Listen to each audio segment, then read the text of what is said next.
ಓಂ ನಮೋ ನಾರಾಯಣ. ಓಂ ನಮೋ ನಾರಾಯಣ. ಈಗ ನಾನು ನಮ್ಮ ರಾಜ್ಯದ ಸುದ್ದಿ ಹೇಳಕ್ಕೆ ಬಂದಿದ್ದೀನಿ. ನಮಸ್ಕಾರ ಎಲ್ಲರಿಗೂ. ಕೈ ಮುಗಿದು ಕೇಳ್ತೀನಿ, ನನ್ನ ವಿಡಿಯೋನೀಗ ಶೇರ್ ಮಾಡಿ ಮತ್ತು ಸಬ್ಸ್ಕ್ರೈಬ್ ಮಾಡಿ, ಮುಂದೆ ಹೋಗೋದಕ್ಕೆ ಅನುಕೂಲ ಮಾಡಿಕೊಡಿ ಅಂತ ಕೇಳ್ತಾ ನನ್ನ ಮಾತಿಗ ಶುರು ಮಾಡ್ತೀನಿ. ನಾನು ಈಗ ಸಣ್ಣ ವಾರ್ತೆ. ಬೆಂಗಳೂರಲ್ಲಿ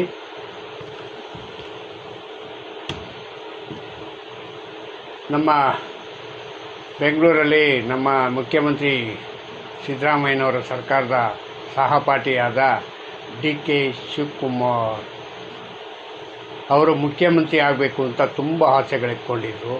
ಆದರೆ AICC ಅಧ್ಯಕ್ಷ ಮಲ್ಲಿಕಾರ್ಜುನ ಖರ್ಗೆ ಅವರು ಕಲಬುರಗಿಯಲ್ಲಿ ಅವ್ರಿಗೆ ಸರಿಯಾದ ತಿರುಗೇಟನ್ನು ಕೊಟ್ಟಿದ್ದಾರೆ. ತಿರುಗೇಟು ಅಂದರೆ ಹೆಂಗೆ, ಈಗ ಯಾವುದೋ ಮುಖ್ಯಮಂತ್ರಿಯ ವಿಚಾರವಿಲ್ಲ, ಇದನ್ನೀಗ ಇಲ್ಲಿಗೆ ಕೊನೆ ಮಾಡಬೇಕು, ನನ್ನ ಹತ್ರ ಇಷ್ಟು ಎಲ್ಲ ವಿಷಯಗಳಿಗೆ ಹೇಳೋದ್ರಿಂದ ಪ್ರಯೋಜನವಿಲ್ಲ, ನೀವು ಮುಖ್ಯಮಂತ್ರಿಯ ಕನಸನ್ನೀಗ ಬಿಟ್ಬಿಡಬೇಕು ಅಂತ ಸ್ಟೇಟ್ಮೆಂಟು. ಯಾರಿಗೆ? DK ಶಿವಕುಮಾರ್ ಅವ್ರಿಗೆ. DK ಶಿವಕುಮಾರ್ ಅವ್ರು ಕೊಟ್ಟಂಥ ಸ್ಟೇಟ್ಮೆಂಟಲ್ಲಿ DK ಶಿವಕುಮಾರ್ ಅವ್ರಿಗೆ ಇವಾಗ ದಿಗ್ಭ್ರಮೆ ಆಗಿಬಿಟ್ಟಿದೆ. ದಿಗ್ಭ್ರಮೆ ಅಂದರೆ ಇನ್ನು ಯಾರನ್ನ ಹಿಡಿಯೋದು, ಯಾರ ಹತ್ರ ಹೋಗಿ ಕತೆ ಹೇಳೋದು, ಕತೆ ಹೇಳೋಕ್ಕೊಬ್ರು ಬೇಕಲ್ಲ ಅಂತ ಕತೆ ಹೇಳೋಕ್ಕೆ ಅಂತ ಇಟ್ಕೊಂಡಿದ್ರು ಅಷ್ಟೇ. ಇದು ಇವ್ರೇನು ಮುಖ್ಯಮಂತ್ರಿ ಆಗೋಕ್ಕೆ ಇಟ್ಕೊಂಡಿರಲಿಲ್ಲ ಅವ್ರನ್ನ. ಯಾಕೆಂತಂದ್ರೆ ನಾನು ಮೊದಲಿಂದನೇ ಹೇಳ್ತಾ ಇದ್ನಲ್ಲ, ಅವರು ರಬ್ಬರ್ ಸ್ಟಾಂಪ್ ಹತ್ರ ಹೋಗಿ ಹೇಳಿದ್ರೆ ಏನಪ್ಪ ಆಗುತ್ತೆ, ನೀವು ಡೈರೆಕ್ಟಾಗಿ ರಾಹುಲ್ ಗಾಂಧಿನಿಗ ಭೇಟಿಯಾಗಿ ರಾಹುಲ್ ಗಾಂಧಿ ಹತ್ರ ಹೇಳಪ್ಪ. ಹಂಗಂದರೆ ಅವರು ಭೇಟಿ ಮಾಡಿಸ್ಲಿಲ್ಲ, ಇವ್ರು ಹೋಗಿ ಹೇಳಲಿಲ್ಲ.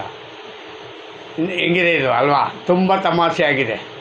ತುಂಬ ತಮಾಷೆ ಅಂತಂದರೆ ಸಹಪಾಠಿಗಳೆಲ್ಲರೂ ಇವ್ರಿಗೇನು DK ಶಿವಕುಮಾರ್ನಿಗ ಹೊಗಳಿದ್ದೇನು, ಇದು ಮಾಡಿದ್ದೇನು, ನಾನಿದ್ದೀನಿ ಅಂತೇಳಿ ತಲೆ ಸೌರಿ ಕೂರಿಸ್ಬಿಟ್ಟು 3 ವರ್ಷ ತುಂಬಿಸ್ಬಿಟ್ರಲ್ರಿ ಹಿಂಗೆ.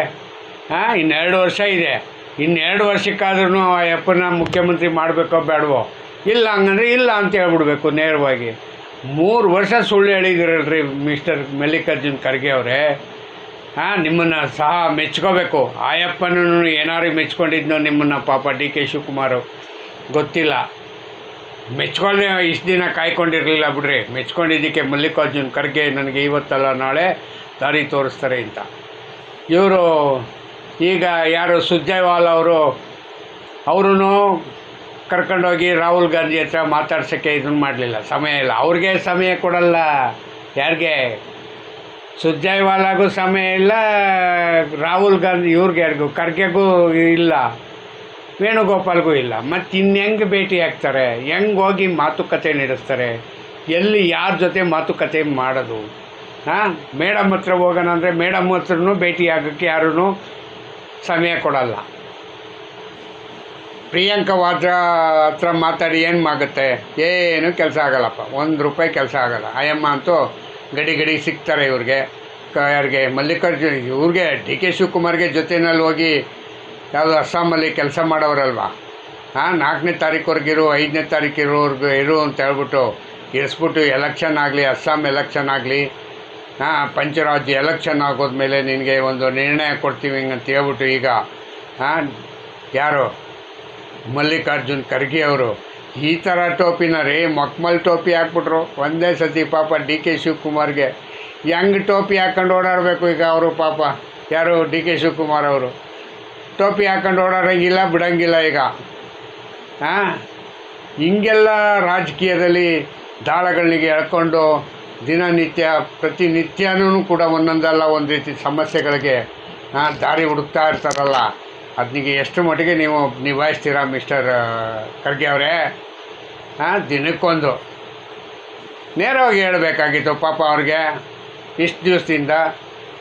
ನಿಮಗೆ ಅದೇನೋ ಹೇಳ್ತಾರಲ್ಲ, ಈ ಕಡೆ ಸಿದ್ದರಾಮಯ್ಯನೂ ಬಿಟ್ಕೊಡೋಕ್ಕಾಗಲ್ಲ, ಈ ಕಡೆನೂ DKನೂ ಬಿಟ್ಕೊಡೋಕ್ಕಾಗಲ್ಲ. ಹಂಗೆ ಮಾಡಿಕೊಂಡ್ರೆ ನೀವೇನು ಮಾಡಿದ್ರಿ? ಸಿದ್ದರಾಮಯ್ಯನಿಗೆ ತೊಂದರೆ ಆಗಿಬಿಡುತ್ತೆ ಅಂತ ನೀವು ಹಂಗೆ ವರ್ಷ ತಳ್ಳಿಬಿಟ್ರಿ. ಅರ್ಥ ಆಯ್ತಾ? ಮತ್ತು ನೀವು ಇನ್ನೊಂದು ಕಡೆ ಎಲ್ಲ ಹೇಳಿದ್ದೀರಾ, ಯಾವುದೇ ಕಾರಣಕ್ಕೆ DK ಶಿವಕುಮಾರ್ಗೆ ನಾನು ಮುಖ್ಯಮಂತ್ರಿ ಮಾಡೋದಕ್ಕೆ ಸಪೋರ್ಟ್ ಮಾಡೋಕ್ಕಾಗಲ್ಲ ಹಂಗಂತ ಹೇಳಿದ್ದೀರ. ಅರ್ಥ ಆಯ್ತಾ? ಸಪೋರ್ಟ್ ಮಾಡಬೇಡಿ, ಮತ್ತೆ ಹೇಳಬೇಕಾಗಿತ್ತಲ್ವ. ಸಪೋರ್ಟ್ ಮಾಡಿ ಹಿಂಗಂತ ಯಾರು ಹೇಳಿದ್ರು? ನನ್ನ ಕೈಯಲ್ಲಿ ಆಗಲ್ಲಪ್ಪ ಅಂದರೆ ಅವ ಯಪ್ಪ ಇನ್ನೊಂದು ದಾರಿ ಹುಡ್ಕೊಳ್ಳೋರು. ಈ ಥರ ಎಲ್ಲ ಇದು ಈಗ ಕೊನೆ ನೆಕ್ಗಳಿಗೆಲ್ಲಿ ಬಂದು ನೆಕ್ ಮೂಮೆಂಟಲ್ಲಿ ಈ ಥರ ಹೇಳ್ಬಿಟ್ರೆ ಅವರು ಇನ್ನು 2 ದಿನ ಇದೆ 4ನೇ ತಾರೀಕು ಎಲ್ಲ ರಿಸಲ್ಟ್ ಎಲ್ಲ ಬರ್ತದೆ. ಇನ್ನು ನಿಮ್ಮ ಲೀಡ್ರ್ ಬಂದಿಲ್ವ ರಾಹುಲ್ ಗಾಂಧಿಯವರು ಎಲ್ಲವರೇ ಹೊರದೇಶಕ್ಕೆ ಹೋಗಿದ್ದಾರೆ, ಇಲ್ಲೇ ಎಲ್ಲರೂ ಪಾರ್ಟಿ ಗೀಟಿ ಹಾಲಲ್ಲಿ ಇದ್ದಾರಾ? ಹಾಂ, ಅಲ್ಲ, ಈ ಥರ ವಿಷಯಗಳನ್ನೀಗ ಸೀರಿಯಸ್ಸಾಗಿ ತಗೊಂಡು ಒಂದು ವೇಳೆ 5 ತಿಂಗಳಿಂದ 1 ವರ್ಷ ಆಯಿತು, 1 ವರ್ಷದಿಂದ ಮುಖ್ಯಮಂತ್ರಿ ಬದಲಾವಣೆ ಸುದ್ದಿ ಇದೆ ಮಿಸ್ಟರ್ ಖರ್ಗೆ ಅವರೇ. ನೀವು AICC ಅಧ್ಯಕ್ಷರು, 1 ವರ್ಷ ಕಾಲನೂ ಕೂಡ ನೀವು ಅದನ್ನೀಗ ಸಂಭಾಳಿಸ್ಕೊಂಡು ಬಂದಿದ್ದೀರಾ ಅಂದರೆ ನಿಮ್ಮಂಥ ಗ್ರೇಟ್ ಮ್ಯಾನ್ ಯಾರೂ ಇಲ್ಲ, ನೀವೇ ಗ್ರೇಟು. ಯಾಕೆ ನೀವು AICC ಅಧ್ಯಕ್ಷರಲ್ವಾ? ಏನೋ ಒಂದು ತಲೆ ಸವರೋದು, ಇವನು ಹಂಗೆ ತಲೆ ಸವರ್ಸ್ಕೊಂಡು 1.5 ಗಂಟೆ 2 ಗಂಟೆ ನಿಮ್ಮ ಜೊತೆ ಭೇಟಿಯಾಗಿ ಮಾತಾಡಿದ್ದೇ ಆಡಿದ್ದು. ಯಾರ ಹತ್ರ ಯಾರ ಜೊತೆ ಮಾತಾಡ್ತಾವ್ರೆ? ಮಲ್ಲಿಕಾರ್ಜುನ್ ಖರ್ಗೆ ಜೊತೆ. ಯಾರ ಜೊತೆ ಫ್ಲೈಟಲ್ಲಿ ಹೋಗ್ತಾವ್ರೆ? ಮಲ್ಲಿಕಾರ್ಜುನ್ ಖರ್ಗೆ ಜೊತೆ. ಏನ್ರೀ ಇದು? ಹಾಂ, ಇದು ಎಂಥ ಮೋಸ, ಎಂಥ ಅನ್ಯಾಯ ಇದು. ಹಾಂ, ಈ ಥರ ಎಲ್ಲ ಅನ್ಯಾಯ ಮಾಡ್ತಾರಾ? ಇದು ಸರಿಯಾದ ಕ್ರಮನಾ? ಹಾಂ, ಹೇಳಿ. DK ಶಿವಕುಮಾರ್ ಅವ್ರಿಗೆ ಈಗ ತಮ್ಮ ಪಕ್ಷದ ಕಾರ್ಯಕರ್ತರು ಬಂದು ಏನು ಸಾರ್ ಏನು ಮಾತಾಡೋಣ ಬೇಡ ಹಂಗಂತಂದರೆ ನೀವು ಯಾರೂ ಬರಬೇಡಿ, ನಾನೇ ತೋಡ್ಕೊತೀನಿ ಹಳ್ಳಾನೆಗೆ ಅಂದವರು. ಈಗ ಏನು ಮಾಡ್ತೀರಾ ಸ್ವಾಮಿ? ಈಗಾದರೂ MLAಗಳು ಕರೀತೀರಾ ಇಲ್ವಾ? ಕರೀಲೇಬೇಕಾಗತ್ತೆ ಇವಾಗ. ಯಾಕೆಂದರೆ ನಿಮ್ಗೆ ದಾರಿ ಇಲ್ಲ. ಕೆಲಸ ಆಗಲಿ ಬಿಡಲಿ, ನೀವು ನಿಮ್ಮ ಬಲ ಶಕ್ತಿನಿಗೆ ತೋರಿಸ್ಬೇಕಾಗತ್ತೆ. ಎಷ್ಟು ಜನ ಇದ್ದಾರೆ ನಿಮ್ಮ ಹಿಂದೆ ಯಾರ್ಯಾರು ಬರ್ತಾವ್ರೆ? 70 80 90 ಪ್ರತಿ ಸತಿನೂ ಒಂದೊಂದು ಸುಳ್ಳುಗಳು ಹೇಳ್ತಾ ಇದ್ದೀರ ನೀವು. ಹಾಂ, ಈ ಸುಳ್ಳಿಗೆ ನಿಜ ಮಾಡಿದ್ರೆ ತಾನೇ ಅವರು ಬಗ್ಗೋದು, ಎಲ್ಲರೂ ಎಲ್ಲಿ ಬಗ್ತಾರೆ? ಹಾಂ, ಇವಾಗ MLAಗಳು ಈಗ ನೀವು ದೌಡಾಯಿಸ್ತೀರಾ? ಈಗ ದಿಲ್ಲಿಗೆ ಕಳಿಸ್ತೀರಾ? ಇಲ್ಲೇ ನೀವೇ ಬಗೆಹರಿಸ್ಕೊತೀರಾ? ಇಲ್ಲ, ಯಾರು ಬರಬೇಡಿ ಹಿಂಗಂತ ಹೇಳಿದ್ದೀರಾ, ಬರೋದಿಲ್ಲ ಅಂತ ಇಟ್ಕೊಳಪ್ಪ. ಬರಲಿಲ್ಲ ಅಂದಾಗ ನೀವೇನು ಮಾಡ್ತೀರಾ? DK ಶಿವಕುಮಾರ್ ಅವರು ಇನ್ಯಾರ ಹತ್ರ ಹೋಯ್ತೀರಾ? ಸುರ್ಜೇವಾಲನು ನಿಮಗೆ ಕೈ ಎತ್ಬಿಟ್ಟು ನಾಪತ್ತೆ ಆಗಿಬಿಟ್ರು. ಈ ಕಡೆ ಯಾರು KC ವೇಣುಗೋಪಾಲು ಅವರು ಸಿದ್ದರಾಮಯ್ಯನ ಕಡೆ ಇರೋದು, ನಿಮ್ಗೆ ಸಪೋರ್ಟ್ ಮಾಡಲ್ಲ ಅವರು. ಯಾಕೆ ಹೇಳಿ? ಅವ್ರಿಗೆ ಕೇರಳದಲ್ಲಿ ಯಾವ ರೀತಿ ಬೇಕೋ ಸಪೋರ್ಟ್ಗೆಲ್ಲನೂ ಅವಾಗ ಸಿದ್ದರಾಮಯ್ಯವರು ಸಪೋರ್ಟ್ ಮಾಡಿ ಅವ್ರು ಇಟ್ಕೊಂಡವ್ರೆ ಅವ್ರನ್ನೀಗ ವೇಣುಗೋಪಾಲ್ಗೆ ಮುಖ್ಯಮಂತ್ರಿ ಸಿದ್ದರಾಮಯ್ಯ ಇರುವಾಗ ಇನ್ನೊಬ್ಬ ಮುಖ್ಯಮಂತ್ರಿ ಯಾಕೆ ಹಂಗಂತ ಯೋಚನೆ ಮಾಡ್ತಾರೆ ಅವರು. ಹಾಂ, ನೀವೇನು ಮಾಡ್ತೀರ ಹೇಳಿ? ಅವಾಗ ಹೇಳಿ. ಸಿದ್ದರಾಮಯ್ಯ DK ಶಿವಕುಮಾರ್ ಅವರು ನಿಮ್ಮ ತಮ್ಮವ್ರಿಗಾದ್ರೂ ಬಿಟ್ಟಿದ್ದೀರ, ಅವರಾದ್ರೂ 2 ಒಳಗೊಂದು ಫೈಲ್ಸಲ್ಲಿ ಮಾಡಿರೋರು, ಅದನ್ನೂ ಮಾಡಲಿಲ್ಲ ನೀವು. ಮತ್ತು ನಿಮ್ಮ ಸಹಪಾಠಿಗಳು ನಿಮ್ಮ ಜೊತೆ ಗೆದ್ದಿರ್ತಕ್ಕಂಥ 136 ಜನ MLAಗಳಲ್ಲಿ ಎಷ್ಟು ಜನ ಅವ್ರು ಹೆಂಗಂತ ಒಂದು ಕಡೆ ಎಲ್ಲ ಕ್ರೋಢೀಕರಣ ಮಾಡಿ ಬಲ ತೋರಿಸಿದ್ದೀರೆ. ಇಷ್ಟೊತ್ತಿಗೆ ಇವರೆಲ್ಲ ಬಗ್ಗವರು. ನೀವು ಬಲನೂ ತೋರಿಸಿ ಏನೂ ಇಲ್ಲ, ನನ್ನ ಹತ್ರನೂ ಅವರೇ ಅಂತ ಹೇಳ್ಕೊಂಡು ಅವರೇ ಅಂದ್ಕೊಂಡು ಇದ್ಬಿಟ್ರೆ ಅವರೇನಪ್ಪ? ಈಗ ಅವರೇ ಕಾಳು ಇಲ್ಲ, ಬೇಳೆ ಕಾಳು ಇಲ್ಲ, ಹಂಗಾಯ್ತು. ಈಗ ಮುಂದೆ ಏನು ಮಾಡ್ತೀರಾ? ಮುಂದೆ ಯಾವ ರೀತಿ ದಾರಿ ಹುಡುಕ್ತೀರಾ ಹೇಳಿ? ಯಾವ ರೀತಿ ದಾರಿ ಹುಡುಕ್ಬೋದು ನೀವು? ಹಾಂ, DK ಶಿವಕುಮಾರ್ ಅವರು ಮುಂದಿನ ಮುಖ್ಯಮಂತ್ರಿ ಅಂತ ಎಲ್ಲ ಪಾಪ ಅಚ್ಚಳಿಯದೆ ಪತ್ರಿಕೆಗಳಲ್ಲೆಲ್ಲ ಇದನ್ನು ಮಾಡ್ಕೊಂಡಿದ್ರು. ಈ ಸತಿ ಎಲ್ಲ ಕಟೌಟ್ ಕಟ್ಟೋಣ, ಇದನ್ನು ಮಾಡೋಣ, ಹಿಂಗೆ ಮಾಡೋಣ ಅಂತೆಲ್ಲ MLAಗಳು ಇದನ್ನು ಹಾಕ್ಕೊಂಡಿದ್ರು.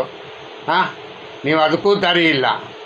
ಇನ್ನೊಂದು ಹೋಗಿ ನೇರವಾಗಿ ಕೂತ್ಕೊಂಡು ಅಲ್ಲೇ ಧರಣಿ ಕೂತ್ಕೊಂಡು ನನಗೆ ಮಾತಾಡೋವರೆಗೂ ನಾನು ನಿಮ್ಮನ್ನು ಭೇಟಿಯಾಗೋವರೆಗೂ ನಾನು ನಿಮ್ಮ ಮನೆ ಮುಂದೆ ಬಿಟ್ಟು ಹೋಗಲ್ಲ ಹಂಗಂತೇಳಿ ಹೊರಟಿದ್ರೆ ಏನೋ ಒಂದು ದಾರಿ ಹೋಗಿರೋದು. ನೀವು ಅದನ್ನೂ ಮಾಡ್ತಾಯಿಲ್ಲ. ಮತ್ತು ಇನ್ಯಾವಾಗ ಈ ಥರ ಇದು ನ್ಯಾಯ ಪಂಚಾಯತಿಗಳೆಲ್ಲ ನಡೆಯೋದು? ಯಾವಾಗ ನಡೀತದೆ ಹೇಳಿ? ಹಾಂ, ನಾನು ಮೊದಲೇ ಒಂದು ವಿಡಿಯೋದಲ್ಲಿ ಹೇಳಿದ್ದೆ, ಮಿಸ್ಟರ್ ನೀವು ಇಲ್ಲಿ ಅಲ್ಲೂ ಹೋಗಬೇಡಪ್ಪ. ನಿಮ್ಮ ದೇವತೆ ಅಧಿದೇವತೆ ಸೋನಿಯಾ ಮೇಡಮ್ಗೆ ಹೋಗ್ಬಿಟ್ಟು 101 ತೆಂಗಿನಕಾಯಿ ಹೊಡಿ, ಅದರಲ್ಲಿ ಯಾವುದಾದ್ರು ಒಂದು ತೆಂಗಿನಕಾಯಿ ನಿನಗೆ ಫಲ ಕೊಡ್ಬೋದು ಅಂತ ಹೇಳಿದ್ದೆ. ನೀವು ಅದೂ ಮಾಡಿಲ್ಲ. ಈಗ ಹೋಗಲಿ, ಈಗಲಾದ್ರೂ ಯಾರು ನಿಮ್ಮ ರಾಹುಲ್ ಗಾಂಧಿಗೆ ಅವ್ರನ್ನೇ ದೇವರು ಅಂದ್ಕೊಳ್ರಿ, ಅವ್ರಿಗೆ ಒಂದು 101 ತೆಂಗಿನಕಾಯಿ ಹೊಡೆಸ್ಬಿಡಿ ಮಿಸ್ಟರ್ DK ಶಿವಕುಮಾರ್ ಅವರೇ. ಆವಾಗ ಯಾವುದಾದ್ರು ಒಂದು ಕಾಯಿ ಉತ್ತರ ಕೊಟ್ಬಿಡುತ್ತೆ. 101 ತೆಂಗಿನಕಾಯಿ ಹೊಡಿ, ಹೇಳ್ತೀನಿ. 101 ಹೊಡೆದ್ರೆ ಭಾಳ ಚೆನ್ನಾಗಿರುತ್ತೆ. ಏನೂ ಇಲ್ಲ. ಇಲ್ಲ, ಇವ್ರು ಯಾರೂ ಬಗ್ಗಲ್ಲ ನಿಮಗೆ. ಹಾಂ, ಡಿ ಕೆ ಶಿವಕುಮಾರ್ ಅವರೇ ಬಗ್ಗಲ್ಲ ಇವರು. ಸಿದ್ದರಾಮಯ್ಯ ಗೊತ್ತಾ, ಒಳಗೊಳಗೆ ನಗ್ತಾ ಇದ್ದಾರೆ ಈಗ, ನೋಡ್ದ ನಾನೇ ಗೆದ್ದುಬಿಟ್ಟೆ ಹೆಂಗಂತ.